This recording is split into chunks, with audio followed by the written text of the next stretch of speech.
On n'en dira jamais assez. Le plan expansionniste de Paul Kagame s'installe à l'ouest du Congo-Kinshasa, à travers son voisin, le Congo-Brazzaville. Le président de ce pays, à la fin de son mandat, est sommé par les États-Unis et la France de payer sa dette politique en leur retournant l'ascenseur, eux qui lui avaient permis de retourner aux affaires après avoir perdu son pouvoir à l'issue de la conférence nationale souveraine.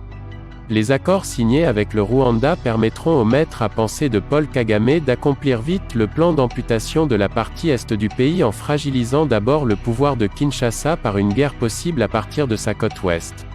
L'un de ces accords est la cession par Brazzaville à Kigali de 120 km² des terres à Maluku, sur la rive brazzavilloise.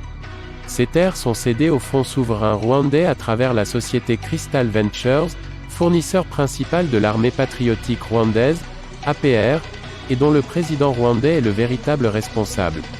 L'autre accord est un accord de coopération militaire. Alors que tout est clair pour le monde entier que le Rwanda qui va recevoir sous la casquette des réfugiés, les combattants afghans ayant servi les USA dans la lutte contre les talibans, et qui ont été déportés en Grande-Bretagne lors de la reprise du pouvoir par les talibans en Afghanistan, il n'y a qu'au Congo de Lumumba que les faits passent comme des faits à ignorer. Soyons vigilants, avant de transformer le Congo central en un deuxième est déstabilisé du Congo démocratique. Les achats de conscience massifs, lors de l'élection du gouverneur du Congo central seraient le parachèvement de ce plan visant le contrôle de la porte de la République démocratique du Congo.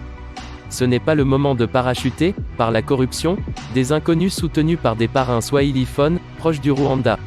Le président Félix Tshisekedi ne doit pas se faire induire en erreur par des conseillers cupides qui ignorent les enjeux sécuritaires et politiques, à la veille de 2023. D'autant plus que les nés Congo ne méritent pas de voir leur province gérée, par personne interposée, par des figures dans l'ombre.